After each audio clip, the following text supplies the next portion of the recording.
I'm going to take us through a series of questions, and I want you to just pay attention to how often you say yes and how often you say no. Thumbs up if you're with me. All right. Do you have a library card, an Amazon account, or a special rewards card at Barnes & Noble? Just think to yourself. Is part of why you love Facebook because people post articles that challenge your thinking? Do you wear nerdy glasses for pleasure because intelligence is a fashion statement? Duh.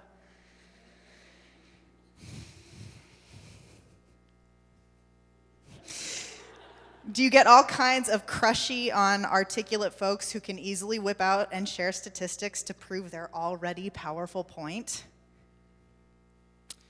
Do you consider yourself a bona fide curious type? Like you love learning new things, seeking new information, get slightly turned on by making connections between history and the present. You're a word nerd. You do funky coffee shops over nightclubs any day. Books are objects of devotion to you. You do Google and Wikipedia like other people do food groups. Do you think education is a way of life, not something we do ages 5 to 18? Okay, that's one set of questions. Second set of questions. Do you struggle with feeling smart enough to be around people who you think are smarter than you? Do you know stuff deep down inside but get all kinds of frustrated when trying to make what you know come out of your mouth or come out in writing in coherent ways? Do you feel stupid or nonsensical more often than you feel wise?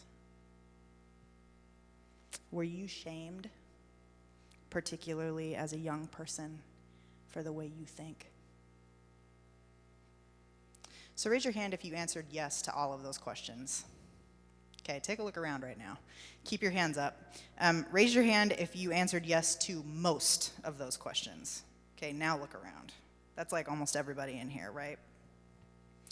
So if you think you're alone in knowing what you know, or not knowing what you don't know, and trying to figure out how all of that matters to and for you and to and for God, let this be evidence and assurance that we're all a bit brilliant and all slightly confused. Let us pray.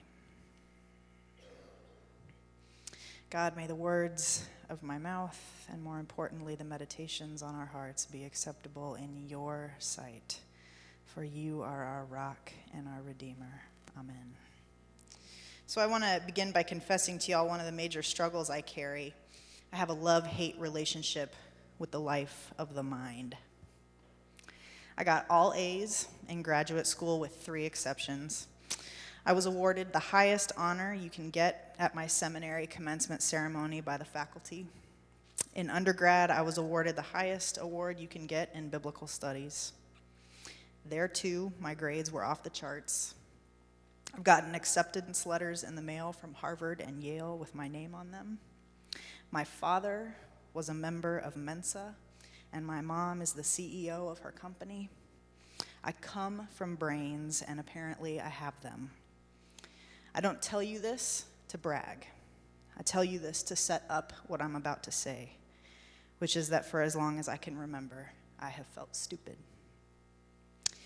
Anytime anyone tells me I'm smart, I feel like saying, yeah, but if you only knew. And those feelings aren't grounded just in bad self-esteem. When I was a young person, like early on in elementary education, I realized that my brain didn't perform in the ways that people in power wanted it to. My curiosity was connective, not performative. Connective, not performative.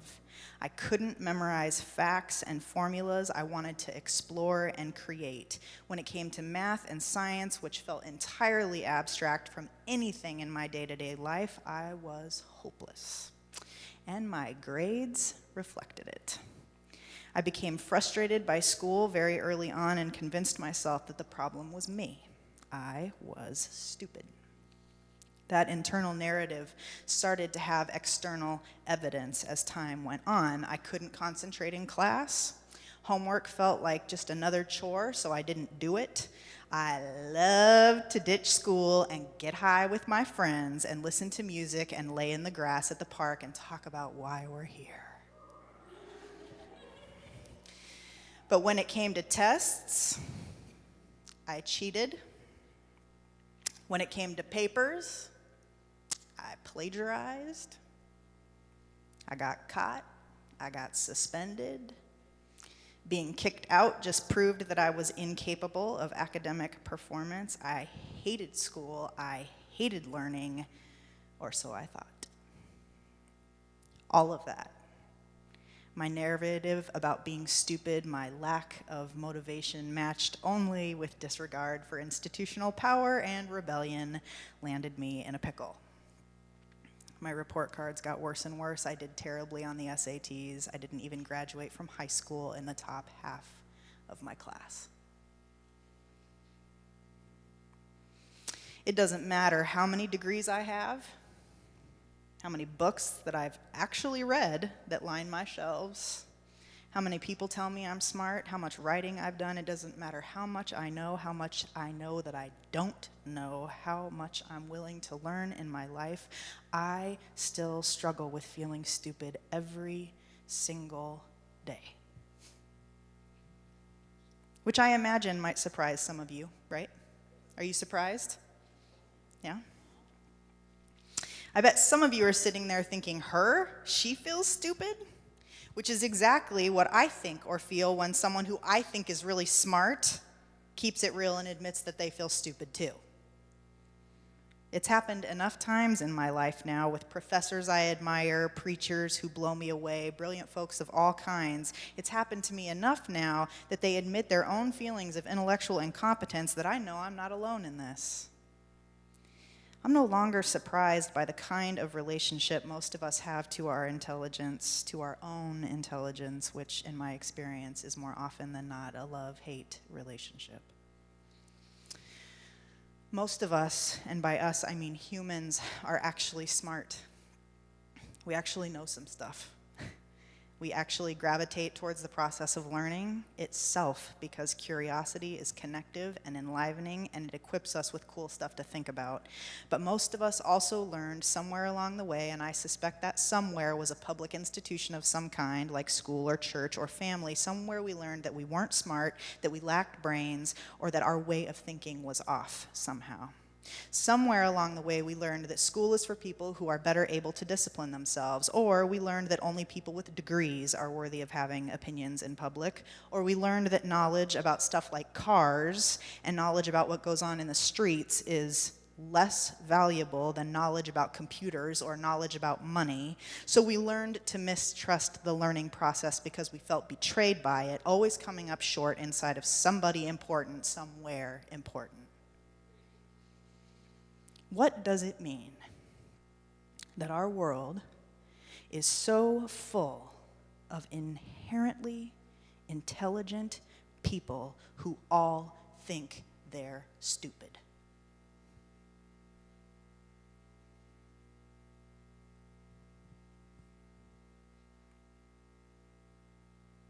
I'm not sure, but something tells me God weeps when any of us render our minds insufficient. Because when we shame our own intelligence, our own God-given brains, we inadvertently deny ourselves the gift of using them at full capacity. When you shame a thing, it doesn't work right. When you love a thing, it starts to work right. This is not on the script. I'm going to say this. If anyone ever taught you that you were stupid, they were lying. And I'm going to tell you today, you have an intelligence that only you have. And that is a gift of love from God. So what if I did tell you you personally in your body, that all that you know, the stuff you know a lot about, and the stuff you know a little bit about, and everything in between, and everything you don't know but need to know, what if I told you all of that was in God's hands? What if I told you that your ignorance, especially what you don't know, is what God will use to perfect your life? Would that change your relationship to your own ignorance? We tend to hear ignorance used in negative ways as a shaming tactic, but I've got to say that in my 32 years on the planet, but especially in these 8 years of ministry I've learned to question my shame around ignorance. In fact, I've learned that ignorance is often a direct link to revelation. That what I don't know is exactly what God uses to take my living and my loving and my relationships and my family and my activism to the next level. Can you stay with me right now? You with me right now? Okay, all right. So in our Bible study for this morning, 2 disciples are walking and discussing some recent events in their lives. Those events just happen to include the death of their most prized teacher. These two run into a stranger who happens to be Christ in disguise. And how does he enter the scene? With a question. What are you discussing with each other while you're walking along the road? Now, at this point, I'd like to stop and remind all of us something that I try to remind us periodically because it's biblical and it's factual and it breaks through other stupid things that people say about the Bible. There are stupid things. I'm not saying ignorance is always good. You know what I mean? There are some stupid things. Whew, there are some stupid things. So I'm going to break through some stupid things right now with these statistics. Jesus asks 307, how many? Distinct questions in the Bible. 307, y'all. He was asked 183 questions. He gave 8 direct answers. So I'm not good at math at all. But somebody in the UCC is, and they told me that that means Jesus was 40% more likely to ask a question than give an answer. Yeah, you got me in the back? Woo! You don't have to know how to do math. You got to know people who know how to do math. All right, then. So here's the translation. Jesus' main approach to dialogue, to people, to relationships was curiosity. He invited people into communion with questions. He tested people's loyalty with questions. He taught with questions. He loved with questions. And yes, he died with questions. He lived and loved and died with questions, and his resurrection is the greatest question the world has ever wrestled with.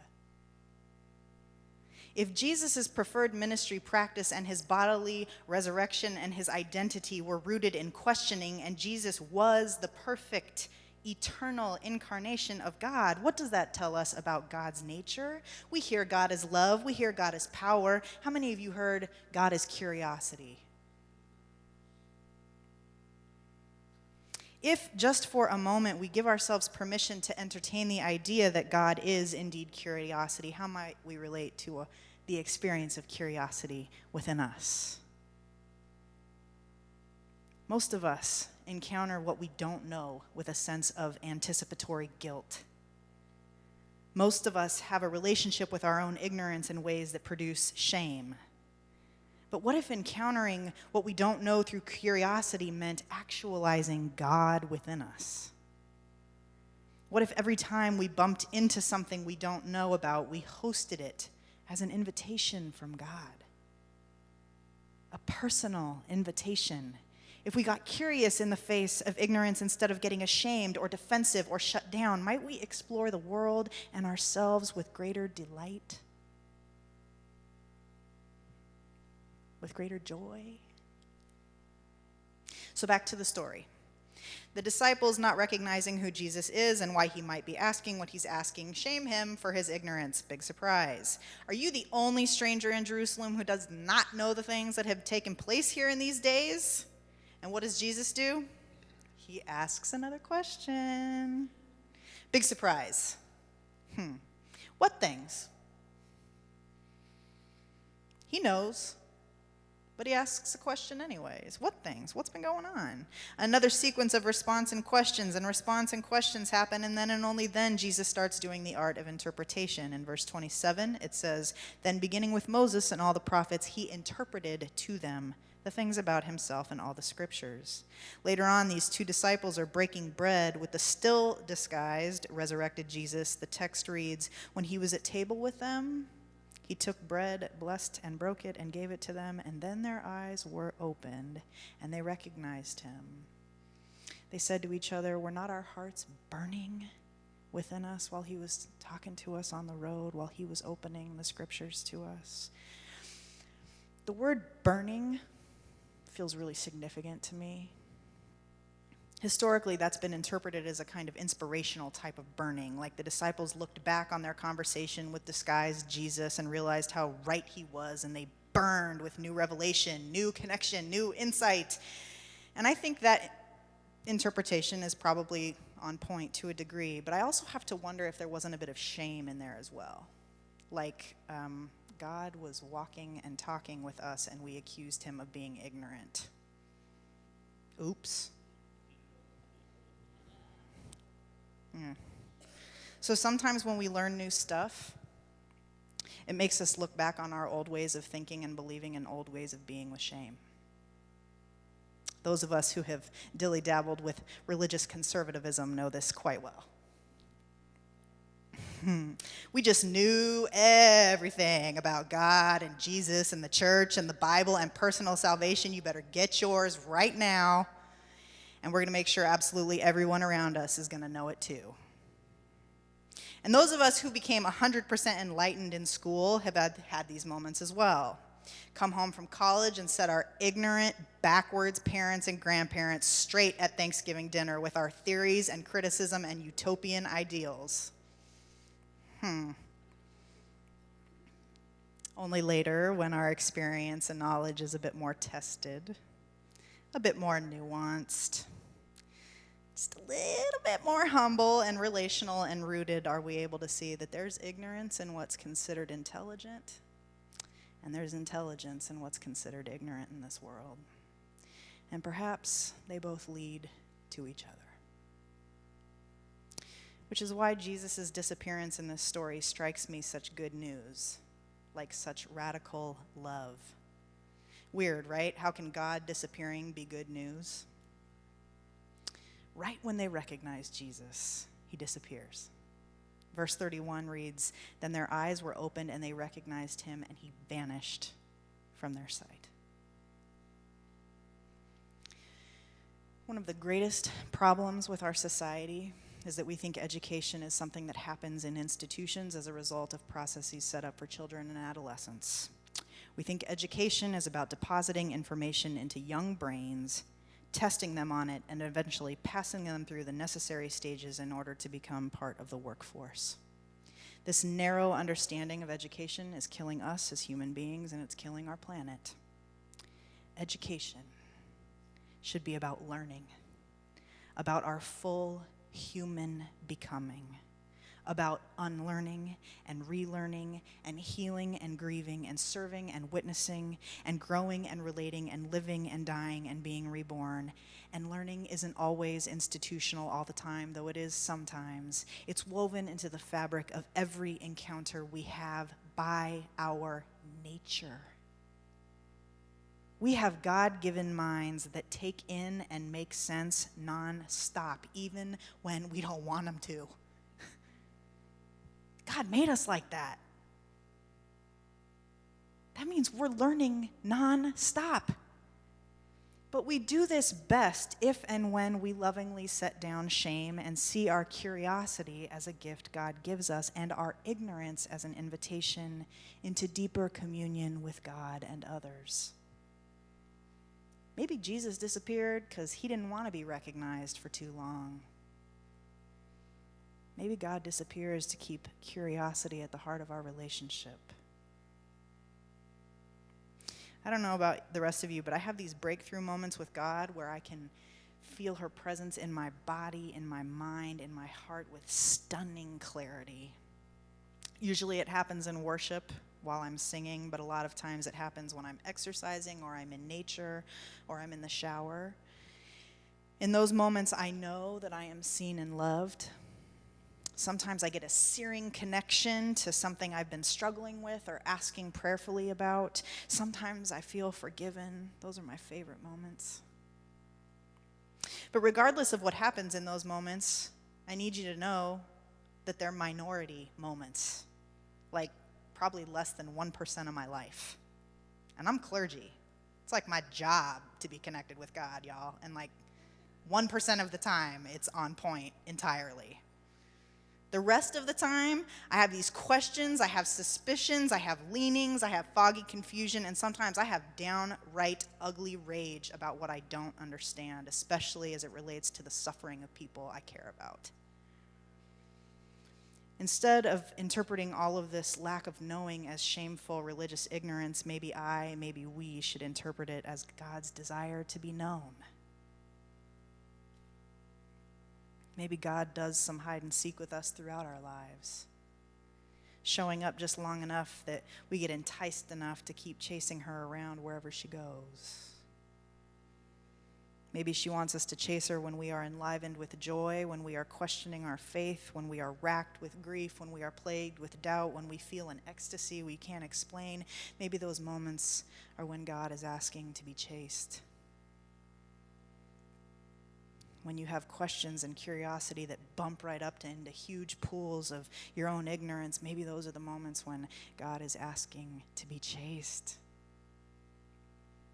How come this beautiful thing just happened to me? Where did I get these friends, these church people, these babies I've got?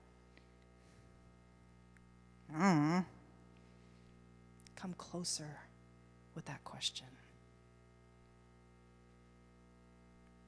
How come God feels so far away?